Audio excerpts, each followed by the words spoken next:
Elezioni regionali, prime proiezioni, plebiscito per Luca Zaia che vola ben oltre il 70% dei consensi, exploit della sua lista sulla Lega, lo sfidante del centro-sinistra Lorenzoni si ferma sotto il 15%. Anche i veneti dicono sì al taglio del numero di parlamentari al referendum costituzionale, più del 60% dei votanti conferma la riduzione dei posti nelle Camere, il no poco oltre il 30%. Affluenza oltre le previsioni in Veneto con picchi oltre il 70% per la consultazione referendaria, vota il 67% degli elettori, per il rinnovo del Consiglio regionale il 61%. Tamponi anche dopo la votazione, a chiederlo una scrutatrice per una maggior tutela sulla salute del personale che ha operato nei seggi, e intanto mancano 2 giorni per la mega struttura allestita all'ex dogana Treviso per i tamponi. Drive-in, ha avvicinato un anziano per rubargli il Rolex ferendolo il braccio, 37enne fermato e arrestato. Attacco informatico alla Luxottica, fermi dalle 11 di stamattina gli stabilimenti della produzione e della logistica.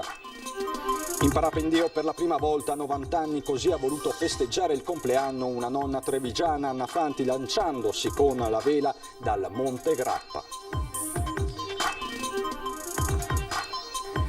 Bentrovati, buonasera telespettatori di Antenna 3, l'edizione trevigiana dei nostri telegiornali non può che aprire con le elezioni regionali e con l'exploit non scontato, anche se atteso forse non in queste proporzioni, di Luca Zaia, ma per fare il punto e per capire se Luca Zaia parlerà fra qualche minuto ci colleghiamo in diretta con Lucio Zanato che si trova al K3, quartier generale della Lega, con Nicoletta Rizzetto. Buonasera Lucio. Buonasera Cristian, buonasera ai telespettatori del telegiornale di Antenna 3 di Treviso. Qui fuori dal K3 tutto pronto, stiamo attendendo il governatore Luca Zaia per il suo terzo mandato. Come vedete il palco è pronto, ma soprattutto vorrei che Nicoletta vi facesse vedere la scuola di giornalisti e testate giornalistiche non solo nazionali, che sono arrivate qui proprio per testimoniare questo momento particolare del governatore, che possiamo dire è in un plebiscito per i veneti. Diciamo che la concorrenza è quella con il referendum per l'autonomia, siamo molto vicini come numeri, insomma, e quindi terzo mandato assicurato per il governatore Zaia. Tante le cose che ci sono ancora da fare per questo Veneto, è stato una sorta di preannuncio che abbiamo percepito dai corridoi, anche se qui tutte le bocche sono cucite perché tutti aspettano che parli il governatore. Il governatore dovrebbe essere atteso intorno alle 19:40, questo almeno le voci di corridoio. Comunque noi rimaniamo costantemente in diretta, pronti a chiedervi la linea non appena arriverà su questo palco il governatore Luca Zaia, e ti restituirei la linea allo studio. Perfetto Lucio, quindi chiedici la linea quando vuoi, noi intanto andiamo avanti con il telegiornale, facciamo il punto delle percentuali per quanto concerne l'affluenza, vediamo. Più di 6 veneti su 10 si sono recati alle urne per eleggere il nuovo presidente della regione, più della media italiana e in aumento rispetto alle stesse elezioni regionali del 2015. In termini statistici, l'affluenza alle 3 del pomeriggio nei 563 comuni del Veneto si è fermata per le elezioni regionali al 61,2%. La provincia dove si è votato di più è stata Padova, con un'affluenza superiore al 65%, oltre il 62% a Venezia e Verona, poco meno a Vicenza. Sfiora il 60% la provincia di Rovigo, mentre è un crollo verticale a Belluno, dove ci si ferma al 47,8%. Tra le Dolomiti incide drammaticamente il numero degli iscritti all'AIRE. Più in generale l'incidenza dei votanti all'estero ha avuto un peso importante in tutto il Veneto. Questo spiega lo scollamento tra affluenza del referendum e quella per le regionali, visto che gli iscritti all'AIRE potevano votare soltanto per il quesito referendario. Non a caso l'affluenza per il referendum si è attestata al 67,5%, quasi 6 punti in più rispetto al voto per il rinnovo di Palazzo Balbi. Voto che comunque si è svolto sempre all'insegna della massima sicurezza, tra percorsi differenziati e rigorose procedure di sanificazione. In molti casi alcuni enti hanno optato per seggi alternativi in modo da non sospendere l'attività didattica a pochi giorni dal via all'anno scolastico. Qui a Zero Branco, per esempio, è stata allestita la palestra comunale. A dare indicazioni, come in altre parti del Veneto, è scesa in campo la protezione civile. Tutti educati, tutti che ringraziano, benissimo. E si è votato fino alla fine, in molti hanno approfittato del lunedì. ieri eravamo via, perciò adesso ho aspettato la moglie per votare insieme, per venire assieme. L'ultimo momento perché il lavoro mi ha dato questo tempo libero per poter votare. Comunque si vota in mascherina, ma si vota. Sì, si vota, sempre bisogna. Comunque e ovunque, sempre. Si vota sempre alla grande. Questa quindi era la situazione per esempio a Zero Branco, uno dei comuni della Marca che ha allestito dei seggi alternativi per consentire la continuità didattica. Possiamo vedere i dati dell'affluenza per le elezioni comunali a Treviso. Andavano al voto, lo ricordiamo, Arcade, Castelfranco Veneto, Chiarano, Spresiano e Vidor. Ad Arcade 66% di affluenza per le comunali, 60,9 a Castelfranco Veneto. La sfida principale, è la città più numerosa, popolosa della Marca andata al voto per questa tornata. Poi c'è Chiarano che era commissariato, arriva al 57,9, quindi il commissariamento, lo possiamo dire, è di fatto scongiurato. Spresiano 66,4, il comune poi di Vidor con il 61. Questo per quanto concerne quindi le elezioni comunali in terra di Marca. In attesa di collegarci con Lucio Zanato e con il K3 c'è un elemento particolare che coniuga il voto e l'allerta Covid. Abbiamo raccolto infatti l'appello di una scrutatrice che chiede una maggior tutela sulla salute del personale che ha operato nei seggi. Come sapete, gli scrutatori erano stati sottoposti in base volontaria a screening nei giorni precedenti, ma ora in tanti stanno sottoponendo questo problema. Sentiamola. Effetto Covid sul voto, sulle rinunce di scrutatori e presidenti di seggio, rinunce last minute che a Treviso su 77 seggi sono state contenute e prontamente rimpiazzate, e sulle preoccupazioni del dopovoto, specie di chi in questa tornata elettorale ha dovuto adattarsi alle nuove regole anti-Covid e fronteggiare l'affluenza di centinaia di persone. Erano stati invitati a fruire dei punti di accesso rapido e gratuito ai tamponi, non solo gli scrutatori ma tutto il personale ai seggi, e ad oggi nel dopo elezioni la questione resta aperta. Ci si è molto interessati al problema della sicurezza e della salute degli elettori, ma ci si è dimenticati degli scrutatori. Infatti è stata data la possibilità in Veneto di effettuare tamponi gratuiti prima delle elezioni, e questo ovviamente per dare maggiore sicurezza agli elettori e di conseguenza far sì che ci sia una maggiore affluenza. Correremo il rischio di un potenziale contagio. Ma ora come ora non c'è data la possibilità di fare un tampone anche finite le elezioni, cosa che logicamente avrebbe più senso. Sarebbe giusto e anche doveroso far sì che ci se ne preoccupasse maggiormente.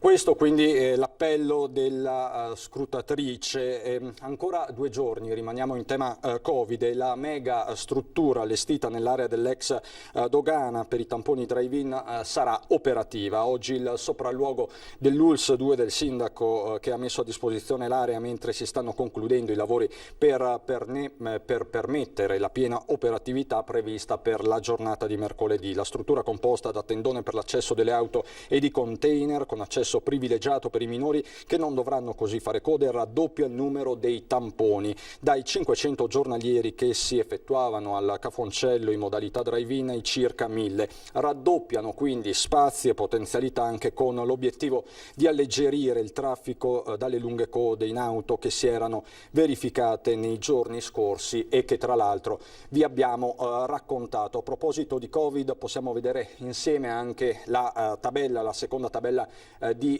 giornata, che parla di 20 nuovi contagi su tutto il territorio regionale, uno dei dati più bassi degli ultimi giorni, quindi il Covid sembra concedere una tiepida tregua. Maglia nera però resta sempre la provincia di Treviso con 9 casi su 20, questo quindi nel trevigiano nella giornata di oggi. I casi attualmente positivi in provincia di Treviso sono quindi 860, i deceduti tra ospedale e strutture extraospedaliere su tutto il territorio regionale sono 2164. Possiamo vedere anche i pazienti attualmente ricoverati in terapia intensiva in tutto il Veneto, che sono 17, come sapete questo è il dato cartina di tornasole più importante. Sempre in attesa di collegarci con il K3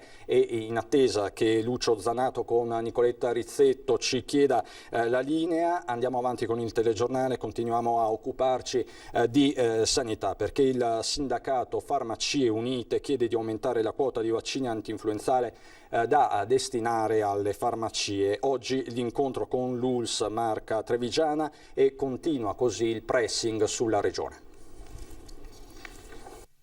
Pressing sulla regione che parte dal sindacato trevigiano Farmacie Unite per definire la partita sul vaccino antinfluenzale. I farmacisti all'incontro odierno con l'ULSS 2 Marca Trevigiana hanno chiesto che il 1,5 milioni di dosi nella disponibilità regionale venga distribuito almeno per un 5% alle farmacie, anziché l'1,5% come pattuito nella conferenza Stato-Regioni. Venga cioè alzata la soglia di dosi spettanti alle farmacie dalle 13 che sarebbero risultate per ciascuna delle 247 farmacie trevigiane fino ad almeno una 60 ciascuna per poter soddisfare le richieste dei cittadini. I 13 previsti secondo me erano più una presa in giro che altro. Questo passo avanti è importante che venga portato a termine e quindi il direttore generale si è impegnato a far pressione presso l'assessore Lanzarin per poter ottenere questo risultato. Noi siamo stati i primi a far pressing sulla regione, perché quando abbiamo capito che il Ministero non aveva nessun potere presso le regioni abbiamo mandato agli assessori regionali, anche nelle altre regioni dove siamo presenti, la richiesta di un incontro per soddisfare il problema dei vaccini. Il farmaco scarseggia perché al consiglio rivolto ai cittadini a vaccinarsi va pianificata la copertura su più fronti, da un lato le ULSS con i medici di base, dall'altro le aziende che ne acquistano per i dipendenti e poi i singoli cittadini che scelgono di effettuare la vaccinazione antinfluenzale pur non essendo soggetti a rischio. Ma abbiamo chiesto che faccia pressioni presso la regione per poter avere un quantitativo di vaccini disponibile presso le farmacie per erogare a chi se lo vuole acquistare. Un incontro soddisfacente, sottolinea il sindacato, che auspica un confronto con l'assessore regionale appena conclusa la tornata elettorale. E resta altissima l'attenzione sul numero dei positivi al Covid nelle case di riposo della Marca Trevigiana, anche se dagli ultimi tamponi risulta un trend consistente di soggetti negativi, segno che il problema resta circoscritto. Covid e case di riposo, ad oggi il dato che inquadra il panorama dei contagi parla di un totale di 64 persone, 19 operatori e 45 ospiti che restano positive sui 10.407 tra ospiti e operatori che gravitano a vario titolo in totale sulle strutture del territorio. Nella casa di riposo di Villa Tommasi abbiamo una riduzione dei positivi, siamo passati da 23 a 15 ospiti positivi, quindi vuol dire che c'è un miglioramento anche delle persone, che questo virus non è così, come dire, aggressivo come noi potevamo pensare. Si assiste alla contemporanea riduzione dei positivi anche in altre strutture per anziani. Sia per Villa Tommasi, come dicevo, abbiamo una riduzione di 6 ospiti rispetto a prima.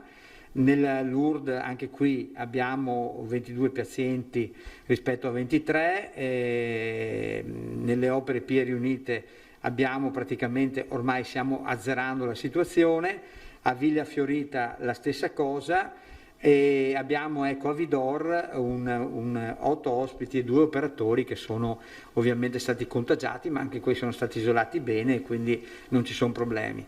Per quanto riguarda le notizie che ho sentito della casa di riposo di Possagno, assolutamente non c'è nessun tipo di contagio all'interno della casa di riposo. Ecco, mentre continuate a vedere in sovrimpressione le percentuali che si stanno aggiornando man mano che si procede con lo scrutinio, andiamo avanti con la cronaca, perché c'è tanta cronaca oggi. Ha avvicinato un anziano ottantenne per strada con la scusa di chiedergli un'informazione, quindi gli ha strappato il Rolex al polso dandosi poi alla fuga. Il pensionato, che ha riportato ferite al braccio e dovuto ricorrere alle cure del pronto soccorso dove è stato giudicato guaribile in 12 giorni. Il fatto risale a venerdì scorso alle 10:30 del mattino in via Monfenera a Castelfranco Veneto. Ora i carabinieri, grazie alle testimonianze, sono riusciti a risalire alla responsabile, una 35enne albanese senza fissa dimora già nota alle forze dell'ordine. La donna è stata denunciata per rapina aggravata e lesioni personali. E continuano anche i furti in abitazione, sono stati davvero tanti in questi ultimi giorni nel Trevigiano, da Preganziola a Mogliano fino a Montebelluna, passando per Merlengo a Ponzano, vedete. Erano in casa i proprietari quando i ladri senza esitare hanno fatto irruzione in casa approfittando delle finestre lasciate aperte. È bastato un attimo, sono saliti al primo piano ed hanno portato via in pochi minuti tutto quello che potevano. Denaro in contanti e monili in oro. Ennesimo furto, questa volta in un'abitazione di Montebelluna. I malviventi si sono dileguati con un bottino di circa 2.000 euro. Stessa notte e forse anche medesima banda. A Merlengo i ladri sono entrati quando la famiglia era fuori. Hanno rubato anelli, collane, bracciali e denaro per un valore di oltre 5.000 euro. Il lockdown è terminato e purtroppo sono ricominciati i furti a raffica un po' in tutta la provincia. Un allarme lanciato anche dall'associazione Furti in Casa, che raccoglie segnalazioni e la disperazione delle vittime. Quello che vedo io tutti i giorni, c'è una disperazione continua delle persone che anche a me che chiamano personalmente e si sfogano perché hanno paura di rimanere a casa. E paura di rimanere a casa è la cosa più grave che possa essere. A Preganzol 3 i tentati colpi, uno andato a buon fine. Il sindaco Paolo Galeano dice massima attenzione. È chiaro che stiamo allerta, nel senso che abbiamo visto che il trend pian piano è in aumento con la ripresa della normalità, di una quotidianità più simile a quella che abitualmente eravamo appunto abituati a vivere, e quindi c'è l'attenzione da parte di tutti gli attori, degli operatori della sicurezza. I consigli sono sempre gli stessi: tenere porte e finestre ben chiuse. Uno sguardo di troppo, forse una parola detta fuori posto, ed è scoppiata la rissa in pieno centro a Treviso. È accaduto sabato pomeriggio in via 55° Reggimento Fanteria nel quartiere di Santa Maria del Rovere. Coinvolti 5 ragazzi, un 20enne italiano e un 22enne di origini africane. Sono stati aggrediti da 3 giovani con precedenti di polizia. Le 2 vittime sono state accerchiate e minacciate con una mazza da baseball, lo vedete nelle immagini, e una mola per affilare i coltelli. Dopo il pestaggio gli aggressori si sono dileguati. Immediatamente sono state allertate le forze dell'ordine. I 2 ragazzi spaventati sono stati medicati ma non hanno avuto bisogno di essere portati in ospedale. I malviventi, tutti con precedenti penali alle spalle, sono stati identificati nell'arco di poche ore dai carabinieri del nucleo radiomobile di Treviso. A essere denunciati per lesioni 2 ragazzi kosovari e un trevigiano, anche loro tra i 20 e i 22 anni. La gang, prima di fuggire in auto, aveva abbandonato sul posto proprio la mazza da baseball e la mola. Ha avuto come conseguenza addirittura un blackout in alcune abitazioni della zona il furto di cavi di rame messo a segno da una banda di ladri la notte tra sabato e domenica a Pieve del Grappa in via Vittorio Veneto. I malviventi sono riusciti a trafugare circa 300 metri di cavi in rame, danneggiando evidentemente la rete elettrica e lasciando al buio alcune case. L'episodio è stato denunciato ai carabinieri, che stanno ora indagando sul colpo, significativo anche dal punto di vista economico, vista la quantità di rame sottratta. E ha suscitato molta indignazione nella Marca la storia di dei 2 ragazzi picchiati a Padova per essersi scambiati un bacio. Un appello ai giovani trevigiani arriva dal coordinamento LGBT e di Treviso. Segnalate, dicono, i casi di omofobia. Dico a tutti i ragazzi di Treviso, soprattutto ai più giovani, se vi capita un fatto di violenza, denunciatelo, ditelo, non rimanete da soli, parlatene, e se non trovate supporto nelle mura della vostra casa, nella famiglia, cercate qualcuno al di fuori che vi possa dare un sostegno. Questo è il messaggio ai giovani trevigiani del coordinamento LGBTE di Treviso dopo i fatti di Padova, con l'aggressione subita da 2 giovani fidanzati picchiati per essersi scambiati semplicemente un bacio, fatto che riapre la discussione sull'omofobia e sui diritti civili, con lo stesso coordinamento trevigiano che ricorda come la violenza fisica sia soltanto la parte più evidente di un fenomeno profondo. La violenza fisica arriva alla fine di un processo che prima di tutto è verbale e prima di tutto è negli atteggiamenti di tutti noi ogni giorno. L'associazione trevigiana ricorda di avere a disposizione una task force di psicologi e legali nel caso di omofobia e discriminazione. Inevitabile infine l'appello alla politica e alle istituzioni. L'appello a tutte le forze politiche e al nuovo presidente della regione è che non metta in fondo alla lista la questione dei diritti, non soltanto i diritti LGBT+, ma i diritti di tutti, perché sono la prima cosa che fa di un cittadino la voglia di essere cittadino. Incrociare domanda e offerta nel settore dell'assistenza domiciliare garantendo qualità e regolarità dei contratti delle badanti sono queste le finalità dell'associazione Noi con Voi, nata 5 anni fa a Montebelluna. Con l'invecchiamento della popolazione, i servizi di assistenza domiciliare per gli anziani non autosufficienti saranno sempre più necessari e trovare la persona giusta non è facile. La finalità nostra è quella di spiegare alla famiglia quali sono alcune norme contrattuali, le più importanti, le più significative, spiegare come opera l'associazione e una volta che è spiegata la cosa, che la famiglia ci dà l'ok per poter operare, noi iniziamo questo tipo di ricerca. C'è un controllo da parte nostra sempre, in special modo quando i figli sono lontani. Nell'ultimo anno c'è stata un'impennata di contratti che hanno fatto emergere molte situazioni irregolari.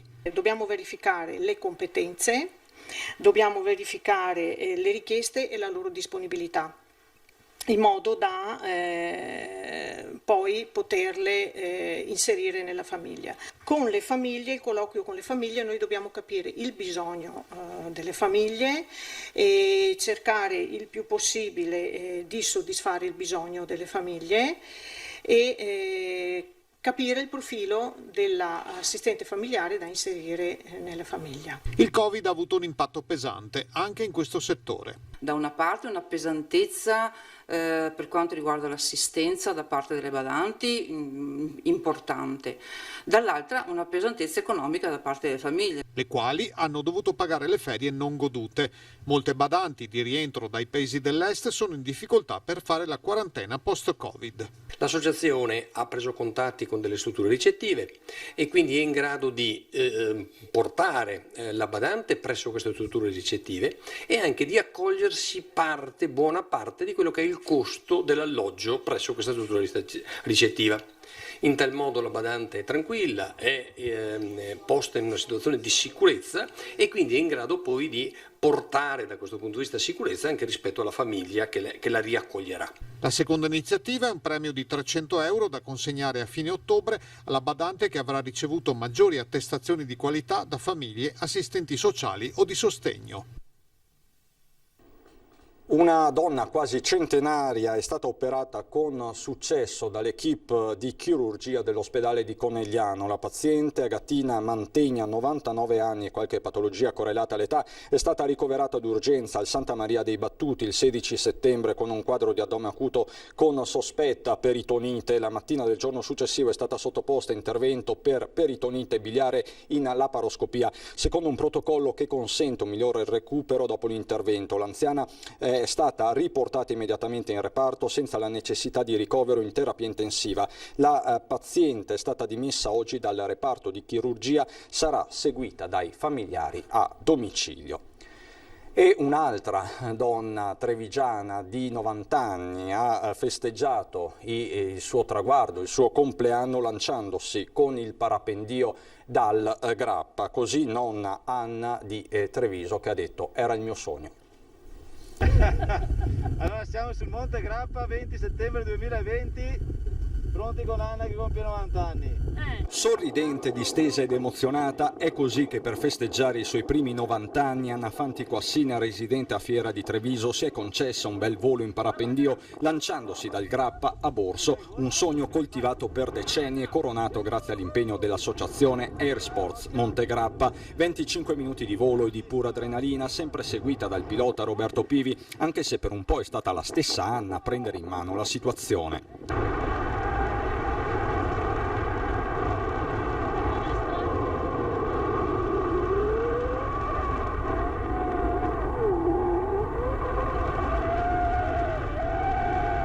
Quattro figli, 14 nipoti, 2 pronipoti. Nonna Anna ha fatto l'insegnante di matematica e religione nelle scuole medie e superiori della Marca. Anzi, Anna è stata tra le prime insegnanti donne di religione in Veneto, tanto che da molti era conosciuta come la preta, soprannome che l'ha sempre fatta sorridere.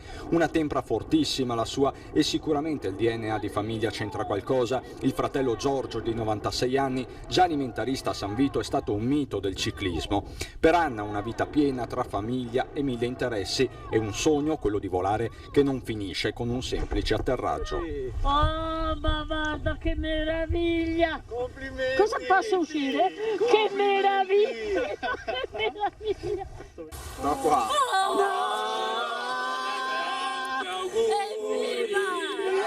Grazie! Ogni tanto mi tocco per vedere se sto sognando, se è vero. Devo soffiare! Devo soffiare! Tanti auguri Soffio! Evviva! Ragazzi, una roba meravigliosa! Meravigliosa, veramente! Un sogno quindi che è diventato realtà. E domenica 27 settembre alle 10, alla presenza del cardinale Pietro Parolin, segretario di Stato di Papa Francesco, sarà celebrata al santuario di Motta di Livenza la Santa Messa per onorare la Madonna dei Miracoli nel 510° anniversario della sua apparizione in questo luogo. Dal momento che i vari appuntamenti che erano stati programmati per quest'anno sono stati sospesi a causa dell'emergenza sanitaria, la cerimonia vuole essere una sintesi delle celebrazioni che erano state previste fin dall'inizio dell'anno. 200 i posti a sedere in basilica, altri verranno allestiti nel chiostro e nel piazzale antistante. La celebrazione della Santa Messa sarà trasmessa in diretta dalla nostra emittente. Andiamo adesso a Belluno.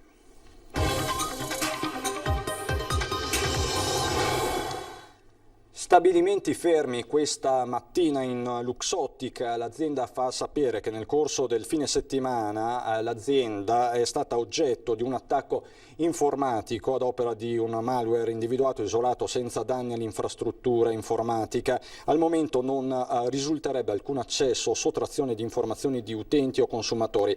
In meno di 24 ore è stato realizzato il vaccino ed è iniziata, chiamiamolo così ovviamente, ed è iniziata la procedura di bonifica dei server interessati. Le attività lavorative sono tornate progressivamente alla normalità negli stabilimenti bellunesi e anche nella sede di Milano. Questo quindi in Luxottica e ovviamente anche per il bellunese quella di oggi è stata una giornata elettorale. Nel bellunese però meno della metà degli aventi diritto al voto si è recata alle urne per le elezioni regionali, più alta la percentuale della consultazione referendaria grazie anche al voto degli iscritti all'AIRE. Primo responso anche per le elezioni comunali a Voltago, a Gordino non è stato superato il quorum.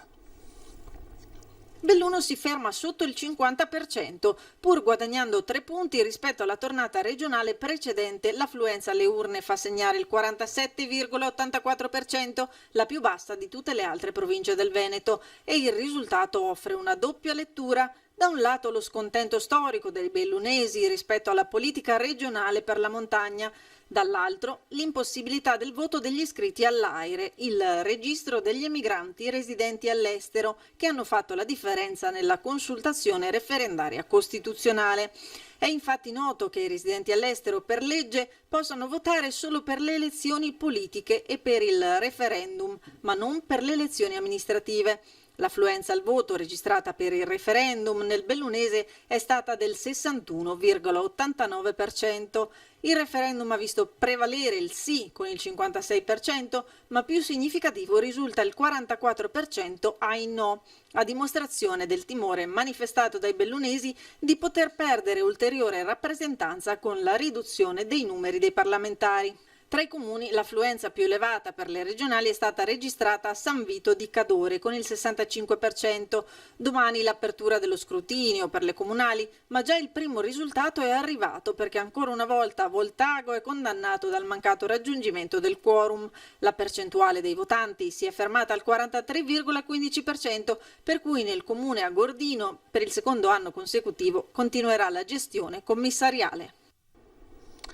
Voltago quindi non ce l'ha fatta nemmeno questa volta e c'è una storia a lieto fine proprio in questi minuti, perché è stato ritrovato un ragazzo ventenne bellunese che per l'appunto era scomparso nelle scorse ore. Era stato lanciato un appello anche tramite la prefettura, ma Luca è stato ritrovato. Era scomparso da casa senza nessuna telefonata, senza nessun messaggio. Immediato l'appello della famiglia che si è rivolta anche alle forze dell'ordine, poi appunto la prefettura, ma fortunatamente ci dicono da Belluno, conferma anche la collega Tiziana Bolognani, il ragazzo è stato ritrovato sano e salvo, quindi storia a lieto fine. Oltre 60 vigili del fuoco tra permanenti e volontari con 20 automezzi, l'elicottero Drago, 71 e personale del centro telecomunicazioni regionale hanno preso parte nella giornata di ieri ad un addestramento in cui si sono ipotizzati degli incendi in strutture poste in alta montagna nella zona di Col dei Baldi ad Alleghe. Le squadre dei pompieri di Agordo, dei volontari di Zoldo Alto, di Selve di Cadore, di Colle Santa Lucia e Caprile hanno effettuato un addestramento a oltre 2000 metri di quota, ipotizzando di roghi in alcune baite, malghe in un impianto di risalita. Vedete appunto l'elicottero Drago nelle immagini. Le vasche solitamente utilizzate per l'approvvigionamento idrico degli elicotteri sono state montate vuote in quota e questa volta riempite dall'elicottero che faceva rifornimento d'acqua in un bacino più a valle. L'acqua depositata è stata poi utilizzata dalle squadre a terra con delle motopompe per spegnere gli incendi. Nei prossimi giorni un'analisi approfondita degli osservatori e del personale intervenuto valuterà nel dettaglio l'esercitazione, aggiornando le linee guida per questi particolari interventi. Questa quindi la cronaca che arriva dalla provincia di Belluno, ma vedo Lucio Zanato in collegamento dal K3, dal quartier generale della Lega. Dovrebbe arrivare a minuti, se non è già arrivato Luca Zaia. Lucio, com'è la situazione? La situazione che stiamo aspettando tutti. Tengo la mascherina perché i giornalisti sono molto vicini e quindi rischiamo un po' l'assembramento, quindi di conseguenza è meglio tenere la mascherina. Però se Nicoletta fa vedere abbiamo questa parte riservata alla stampa, però ci spostiamo leggermente e qui invece abbiamo la parte riservata al pubblico e come vedete ci sono le bandiere della Serenissima in fondo che stanno svettando, ma soprattutto ci sono tanti cittadini e tanti sostenitori della Lega, ma soprattutto della lista Zaia, che stanno attendendo per sentire il primo discorso da governatore nel terzo mandato proprio di Luca Zaia. Devo dire che l'atmosfera è comunque un'atmosfera positiva, nel senso che la stiamo vivendo tutti un po' con serenità. Certo è che si fa attendere e noi attendiamo, tanto è vero che anche dopo il telegiornale cercheremo di mantenere la linea il più possibile. Non appena il governatore arriverà ci dicono che dovrebbe essere in arrivo, dovrebbe arrivare intorno alle 8, giusto per scandire l'orario di prime time, come si dice in gergo televisivo. Quindi se non ci sono domande da studio io restituisco la linea. Guarda Lucio, avrei tante domande, rimaniamo proprio insieme in questi minuti in attesa del governatore. Innanzitutto, prima tu hai fatto una differenza non da poco, hai detto sostenitori della Lega e della lista Zaia. È chiaro che il derby si sta giocando ovviamente tra queste due forze politiche. Ci sono più sostenitori della Lega o della lista Zaia? Ma indubbiamente i sostenitori sono di Luca Zaia e quindi il sentiment che tu senti qui è il mandato al governatore. Infatti la domanda che io sto facendo a tutti, diciamo così, i responsabili della Lega, da Bof provinciale a Fontana regionale, è proprio questo: hanno votato l'amministratore delegato del Veneto o il presidente del Veneto, la carica politica o la carica amministrativa? E la risposta sostanzialmente, anche se dopo la fine dicono sì, però c'è anche la politica, in realtà hanno votato chi in questo momento sta gestendo il Veneto tra le migliori regioni d'Italia e ha dimostrato di gestirlo, di amministrarlo, non diciamo così nella normale amministrazione, ma sicuramente nei momenti di maggiore difficoltà. Tutti citano Vaia, tutti citano ovviamente l'acqua alta su Venezia, tutti citano poi le recenti trombe d'aria e i cataclismi che sono arrivati nel Veronese e nel Vicentino, tutte cose insomma affrontate, e poi anche naturalmente le altre situazioni. Stiamo parlando ad esempio della Pedemontana, una storia che, guardando indietro, io vedo i servizi degli anni 80, se ne parlava, adesso a fine anno si dovrebbe compiere, diciamo così, il miracolo del collegamento tra il casello di Treviso Nord, anche se non direttamente, e come dire, la A4 a Due Ville, diciamo proprio oltre Vicenza, insomma, ecco. Quindi direi certo che secondo me il mandato è quello a un governatore, a un amministratore delegato, e credo che sia anche un'analisi che vada fatta anche per le altre regioni. Mi viene in mente Totti, mi vengono in mente gli altri amministratori, mi viene in mente anche De Luca, che con tutti i suoi limiti nella campagna comunque sta cercando di amministrare quella regione. Cioè, secondo me noi siamo già oltre la politica, siamo già oltre la politica intesa come l'abbiamo vista ad esempio nella Prima Repubblica, la Democrazia Cristiana, la contrapposizione col Partito Comunista, siamo oltre anche alla Seconda Repubblica, quindi Forza Italia, quindi un certo tipo di, diciamo, politica però molto agganciata, e siamo al terzo livello. Il terzo livello è quello dei governatori, è quello della gente che va a gestire un territorio, e secondo me questo è anche, se mi permetti ancora un secondo, un senso della importanza dell'autonomia, nel senso che secondo me in questa strada ci sta anche l'autonomia non solo del Veneto ma di tutte le regioni. A te. Grazie Lucio, rimani collegato perché comunque monitoriamo l'evoluzione minuto dopo minuto. C'è una conferenza stampa in diretta proprio in questo momento del leader della Lega Matteo Salvini. Provo appunto a mostrarvi il video nella sua interezza, soltanto un attimo, proviamo a collegarci. Detto questo, nel dramma soltanto un attimo. La Lega, il centrodestra e il Partito Sardo d'Azione hanno strappato quel collegio all'alleanza PD 5 Stelle, quindi per i numeri del Senato, lo lascio ai colleghi giornalisti, è sicuramente significativo. C'erano 2 collegi senatoriali al rinnovo, li abbiamo vinti entrambi. 21 settembre, un pensiero al giudice Livatino che il 21 settembre fu ammazzato barbaramente. Grazie per gli auguri di buon onomastico, visto che anche San Matteo. Chiusa la parentesi sulle varie. Ecco, questa è la parentesi di Salvini, ma vedo che la situazione al K3 è in evoluzione, i giornalisti si sono avvicinati all'entrata, forse qualcosa si sta muovendo, però nel frattempo saluto e ringrazio, sarà uno dei nostri ospiti questa sera, il sottosegretario all'interno Achille Variati. Sottosegretario, buonasera, ben trovato su Antenna 3. Le chiedo delle battute volanti al momento, ma so che lei è sempre molto preciso e puntuale anche nei suoi giudizi. Com'è andata per il Partito Democratico in Veneto, sottosegretario?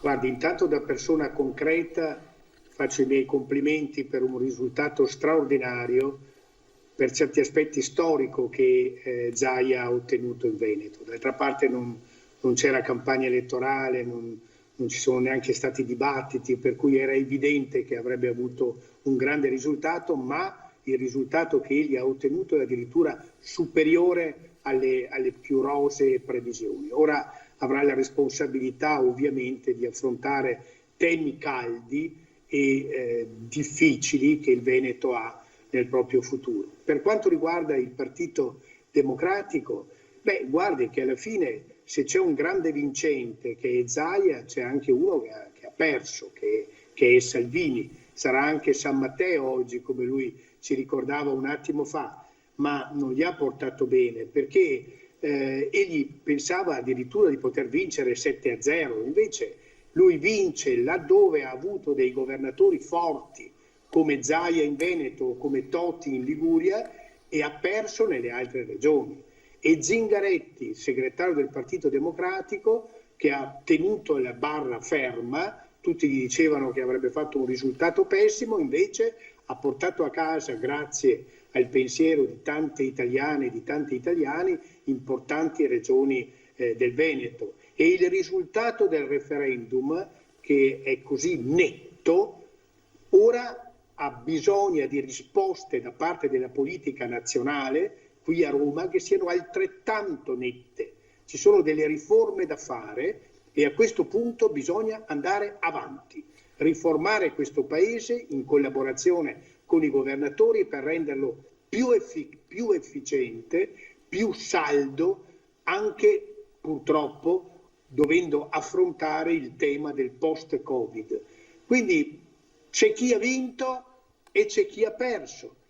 Vince Zaia, francamente perde malamente Salvini e anche il centrodestra, perché i risultatini che fanno anche Forza Italia sono francamente assolutamente modesti. Quindi vedremo pagine nuove della politica nazionale. Sottosegretario, le chiedo di rimanere in linea perché vorrei sentire l'opinione anche di un suo ex collega che lei conosce molto bene. Lei era sindaco di Vicenza e lui invece era sindaco di Treviso, Giampaolo Gobbo, che si trova al K3 con Lucio Zanato. Lucio. Sì, eccoci qua. Allora sono con Giampaolo Gobbo. Diciamo, lei aveva visto giusto sul cavallo di razza. Non è questione di cavallo di razza, qua è questione di persone, di fattori specifici, ma soprattutto anche di dimostrazione del saper fare. Senta, io l'ho fatta a tutti la domanda, la faccio anche a lei, ma i veneti hanno votato un amministratore delegato per il Veneto o un presidente del Veneto? Ma io credo sia un presidente del Veneto, effettivamente qua non c'è bisogno di amministratori delegati perché si vede, anzi si è visto soprattutto con il problema Covid, che il Veneto, grazie al presidente Zaia, è andato come si pensava e come si doveva fare contro tutto e contro tutti e i risultati sono quelli che sono e credo che la gente l'abbia dimostrato e lo dimostri con questo referendum per Zaia.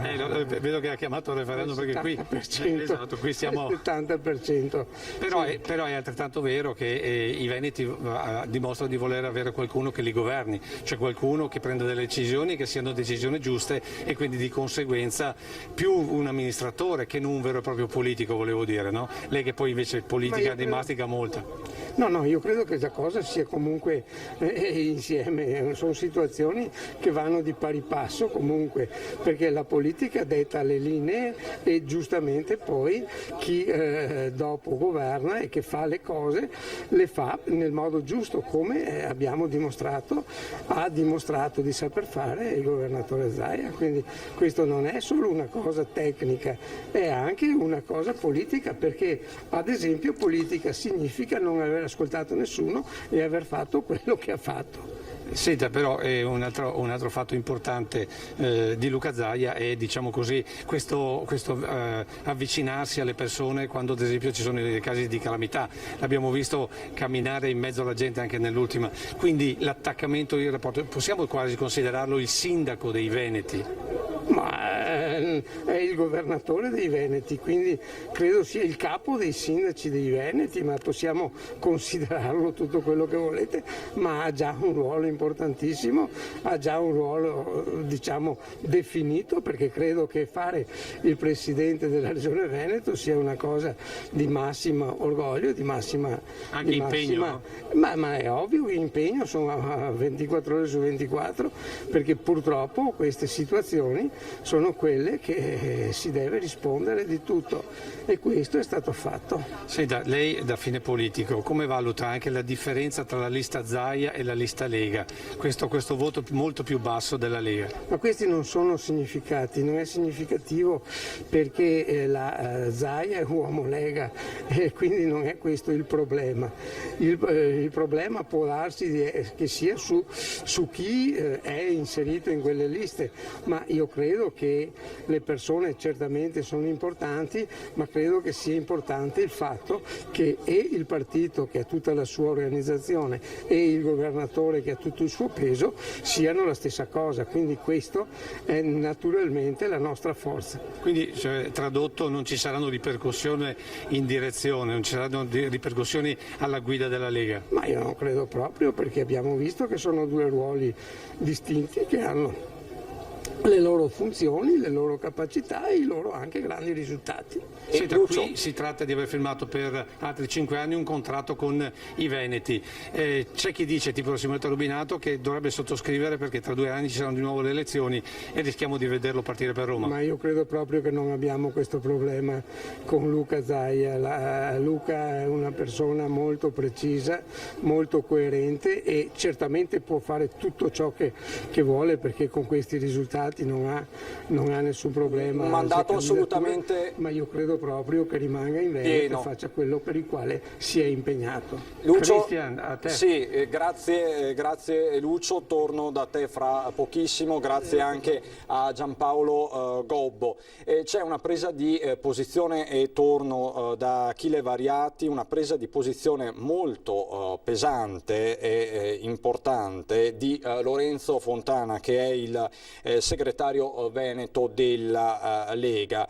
La possibilità che se la tendenza dello scrutinio dovesse proseguire, la Lega nel Consiglio regionale del Veneto potrebbe non aver bisogno di altri alleati, quindi c'è questa possibilità, dice il segretario Fontana.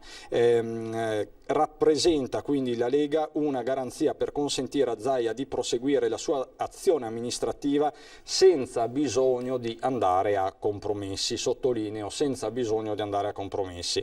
Per noi è chiaramente importante per poter lavorare con tranquillità in un momento in cui, ricorda, si dovranno affrontare partite come le Olimpiadi di Cortina, la realizzazione della Pedemontana, la riforma sanitaria e l'autonomia. Cosa significhi senza bisogno di andare a compromessi lo scopriremo nelle prossime ore.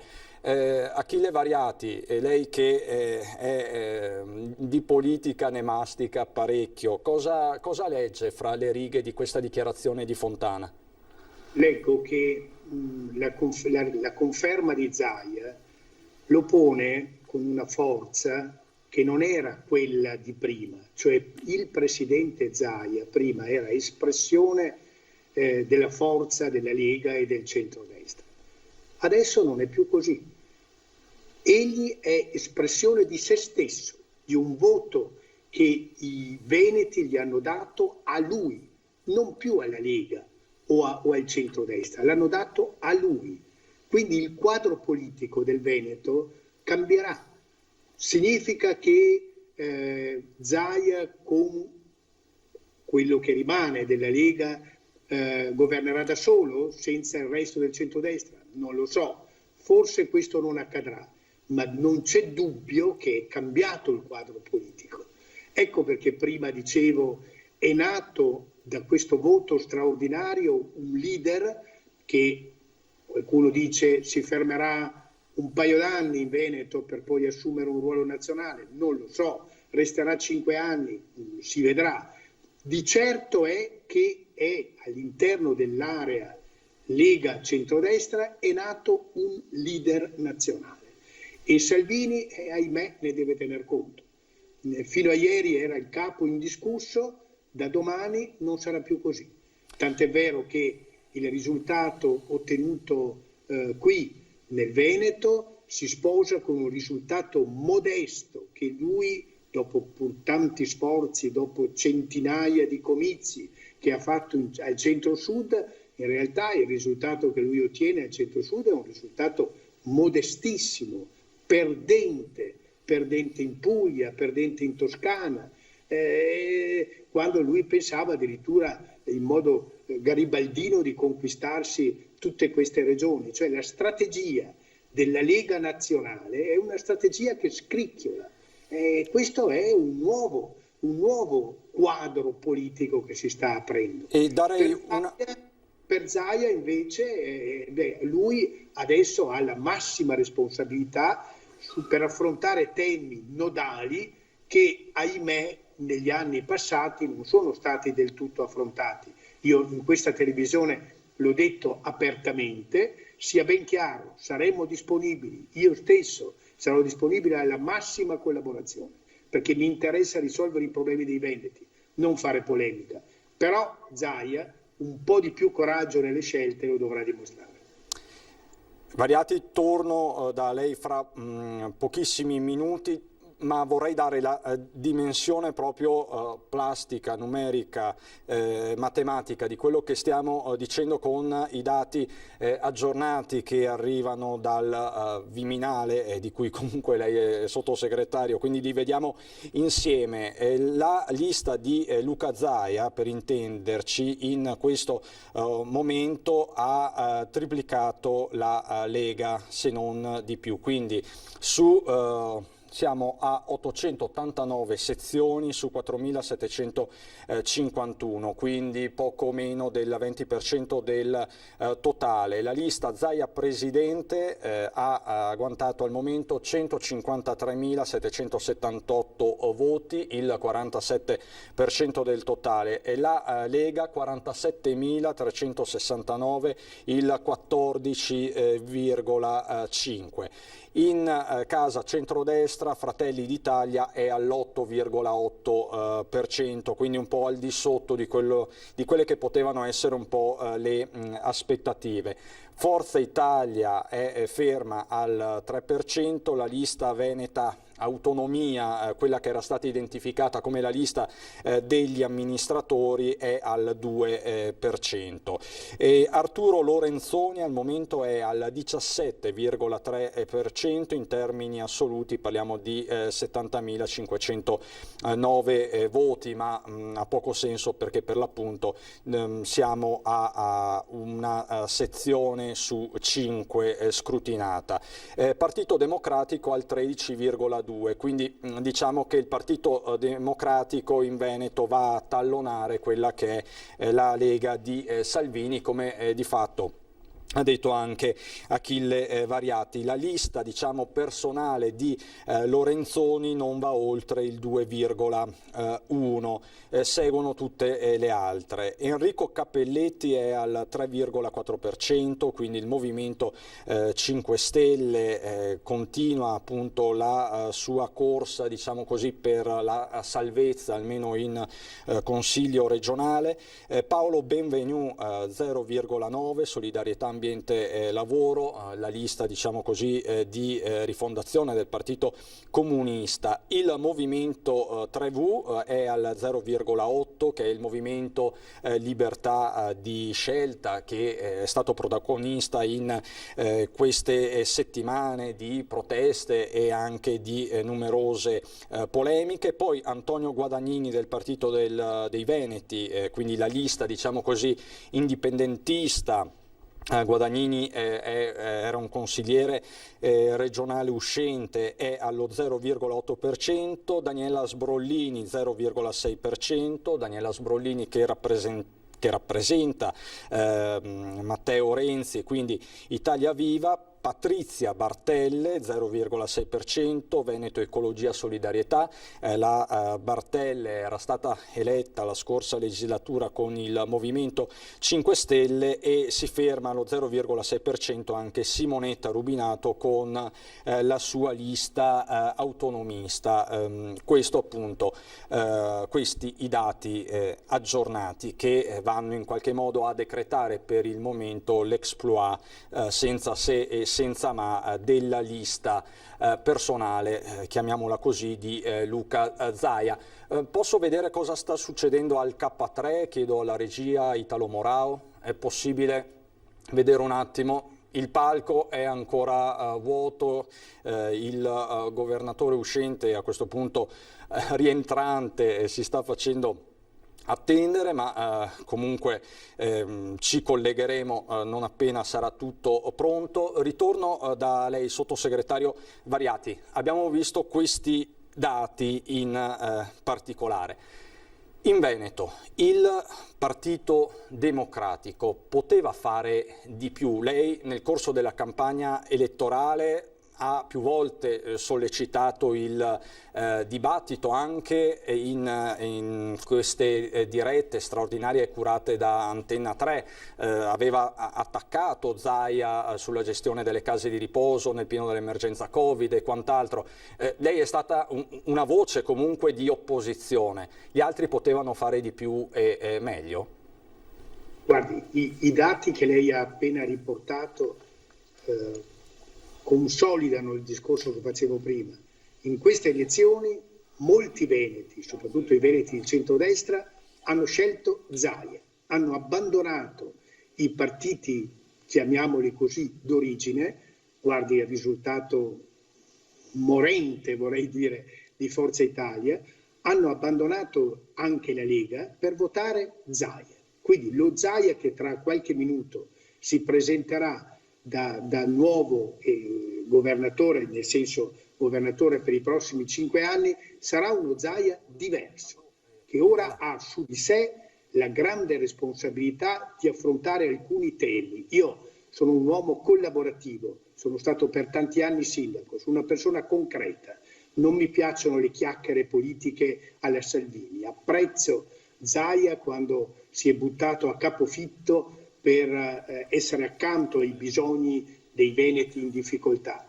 Però sono una persona schietta e in 2 o 3 occasioni io ho avuto modo di dirgli che secondo me alcune operazioni che lui ha fatto non andavano nella direzione giusta. E lui non ha bisogno di cicisbei attorno a sé che gli dicono bravo Presidente, meraviglioso Presidente, ha bisogno anche di qualche voce critica costruttiva, perché questo è quello che intendo io. Ci sono alcune questioni infrastrutturali del Veneto che devono essere affrontate, vedi l'alta capacità ferroviaria, vedi la portualità dell'Alto Adriatico, questioni che giacciono lì da troppi anni e che ora devono essere prese per mano in modo forte. Il centro-sinistra, sì, avrebbe dovuto, come dire, essere un po' più forte nelle proprie idee, nell'espressione delle proprie idee. Sembrava quasi, come dire, smarrito in tanti tratti, senza un leader. Se poi mettiamo che Arturo Lorenzoni nel bel mezzo della campagna elettorale si è pure ammalato di Covid e ha dovuto sostanzialmente interrompere, non c'è mai stato un confronto, non c'è mai stato un modo vivo di presentare le ipotesi A con l'ipotesi B. I veneti ovviamente a quel punto si sono sempre di più rivolti nei confronti di questa figura che ha preso in mano da anni ormai la situazione nella nostra regione.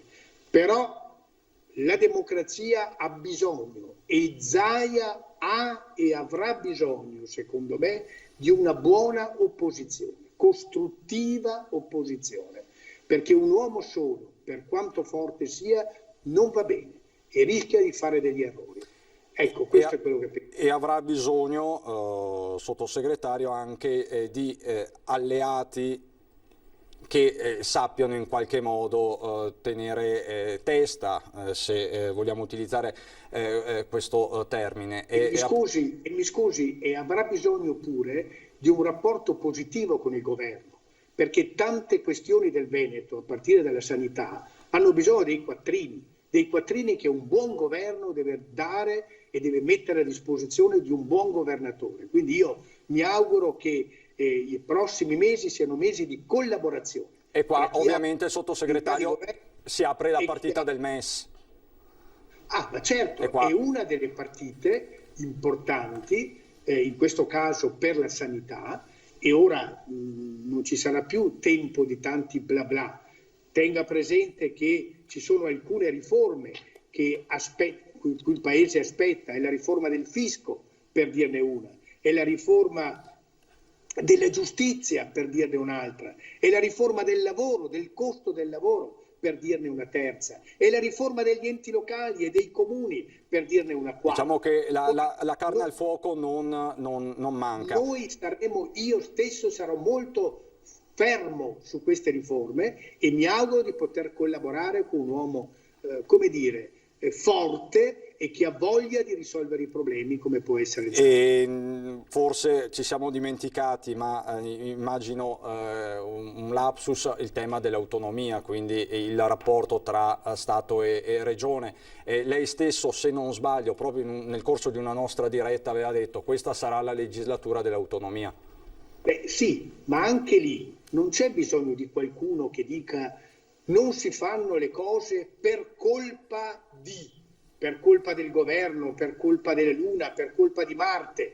No, io mi auguro che anche sul tema dell'autonomia ci sia un confronto ormai definitivo e chiaro, ma senza pregiudiziali, o 23 deleghe o niente, cose che sono chiacchiere, che bloccano le grandi questioni del Veneto. Io spero che Zaia assuma, un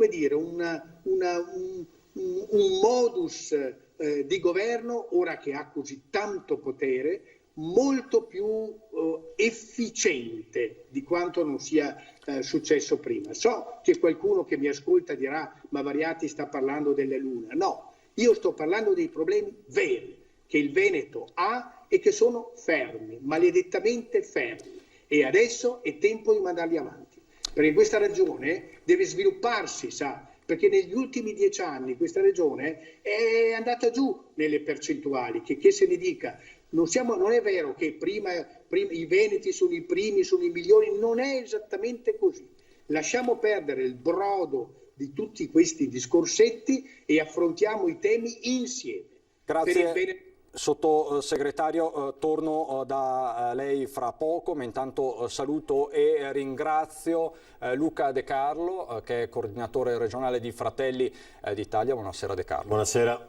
Tra l'altro De Carlo che era candidato al seggio suppletivo di Verona, come sta andando per il Senato? I dati sembrano essere abbastanza confortanti, insomma non è finito ancora lo spoglio, o meglio non ci sono ancora i dati ufficiali, tutti i dati ufficiali, ma insomma sembrerebbe bene.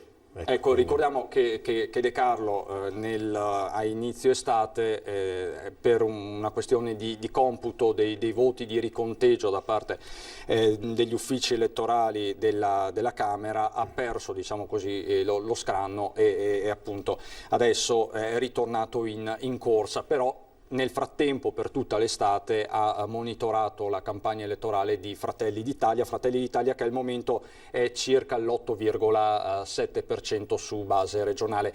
È un risultato questo soddisfacente? Pensa che verrà in qualche modo verrà rivisto con gli aggiornamenti, con i prossimi aggiornamenti, o lei è già soddisfatto così? No, io credo che possa essere migliorabile, insomma le sezioni scrutinate sono ancora poche, mancano tra l'altro quelle delle aree dove siamo magari più forti, quindi credo che il dato possa salire. Rimanesse anche così, sancirebbe di fatto un aumento rispetto alle europee dell'anno scorso di circa 2 punti percentuali, in un momento in cui tutti i partiti, sia di destra che di sinistra, cedono una parte del proprio consenso alla lista Zaia, cioè alla lista del Presidente. Fratelli d'Italia è l'unico partito che cresce nonostante la lista Zaia, quindi è un segnale ottimo, un segnale buono, anche perché noi siamo lealmente in coalizione con Zaia e quindi siamo sicuri, proprio magari anticipando anche quello che diceva prima il sottosegretario Variati, che io stimo, perché assolutamente anche in aula ci siamo confrontati su qualche tema inerente agli enti locali e lui da sindaco di Vicenza aveva svolto un buon lavoro e quindi parlavamo la stessa lingua di fatto, ma anche lui lo dice che c'è bisogno comunque di qualcuno che internamente alla maggioranza o addirittura fuori dalla maggioranza sappia essere coscienza critica. Noi siamo leali, ma sappiamo anche sempre dire no, sappiamo sempre anche essere così, non critici ma collaborativi per cercare di migliorare le questioni, e credo che possiamo farlo anche nel prossimo Consiglio regionale. Ecco, Vedo che Salvini sta ancora parlando, la conferenza stampa quindi del leader della Lega è ancora in corso. Colleghiamoci solo qualche secondo, vediamo cosa sta dicendo Salvini. In qualche modo modificherà la sua strategia, porterà delle modifiche o la conferma? No, io faccio così da quando la Lega era al 3%, faccio così perché mi piace così, perché ritengo giusto che sia così, e quindi con il sistema informativo che c'è in Italia o hai la possibilità di parlare anche direttamente ai cittadini, oppure se dovessi aspettare gli spazi pubblici dell'informazione ufficiale, campacavallo. Quindi facciamo più fatica degli altri, ma lo facciamo con soddisfazione. I dati delle presenze televisive di queste settimane a livello nazionale e a livello locale sono eclatanti. Penso solo all'esposizione sulla televisione pubblica in Toscana, manco in Venezuela. Però non faccio il piacere. Entriamo in studio, considerazione appunto del leader Salvini sulla presenza delle varie forze politiche nei mezzi di comunicazione.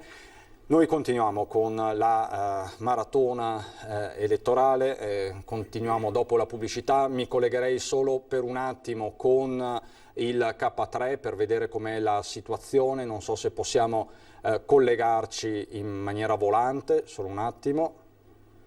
Ecco, il palco è ancora desolatamente vuoto, vedo però che c'è Lucio Zanato. Lucio, mi senti? Lucio? No, non sente, ma comunque sicuramente il clima è quello dell'attesa. Prima abbiamo visto il pubblico, tanti sono... Ecco, Lucio, che si dice? Zaia arriva, non arriva? Dicevo i minuti stanno passando, ormai stiamo pensando che arriverà dopo le 21 a questo punto. Devo dire che nel frattempo comunque stanno preparando le bandiere sia della Lega sia della Repubblica Serenissima, quindi diciamo ipoteticamente quelle che fanno capo alla lista di Luca Zaia. Di sicuro comunque si sta creando veramente un gruppo di persone che sta attendendo che arrivi il governatore. Abbiamo visto tantissimi sindaci del territorio, abbiamo visto anche assessori uscenti come la De Berti direttamente da Verona, è venuto fino a qua, quindi diciamo tutti stanno aspettando di sentire il primo discorso da governatore nel terzo mandato per Luca Zaia, e noi attendiamo fiduciosi. Sicuramente toccherà diversi temi, prima di tutto ci attendiamo parole per l'autonomia, ma anche parole per questo plebiscito che gli dà sì tanto onore, ma gli dà anche tanto onere per un Veneto che ha mille problemi comunque da superare, primo tra tutti quello dell'economia al tempo del Covid, e ne hai parlato ampiamente. Ho sentito la disamina del sottosegretario Achille Variati, una disamina importante proprio perché sì, ha un compito importante, quello da leader con un plebiscito, e come tale per non essere solamente un uomo solo al comando deve avere anche una buona opposizione. Questo secondo me è una riflessione che deve essere fatta partendo proprio da questa sera da parte del Partito Democratico e non solo. Ti restituisco la linea, pronto a riprenderla non appena vedremo arrivare probabilmente da quella strada il governatore del Veneto. A te. Grazie mille Lucio Zanato con Nicoletta Rizzetto. La nostra edizione del telegiornale di Treviso e Belluno termina qui, restano i nostri ospiti, continua la maratona elettorale di Antenna 3, adesso entra in studio il vice direttore Ferdinando Avarino. Io vi saluto, vi ringrazio per l'attenzione, adesso c'è il meteo, vediamo insieme le previsioni del tempo e poi appunto la maratona elettorale di Antenna 3 prosegue. Grazie per l'attenzione, buon proseguimento di serata.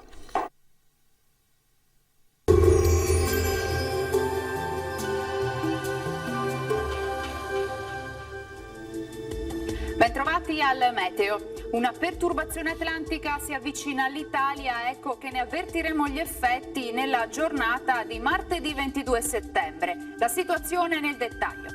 Sul Veneto tempo instabile, con cielo nuvoloso o molto nuvoloso, salvo parziali schiarite soprattutto a inizio giornata. Già dalla mattina aumento della probabilità di precipitazioni intermittenti, locali sulla pianura occidentale, più diffuse sulle altre zone, fenomeni anche a carattere di rovescio o temporale. Temperature minime tra 13 e 17 gradi, per quanto riguarda invece le massime, la colonnina di Mercurio arriverà a segnare i 28 gradi.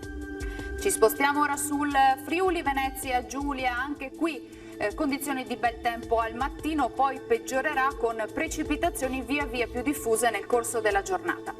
Temperature minime fino a 18 gradi, massime invece fino ai 27 gradi all'incirca.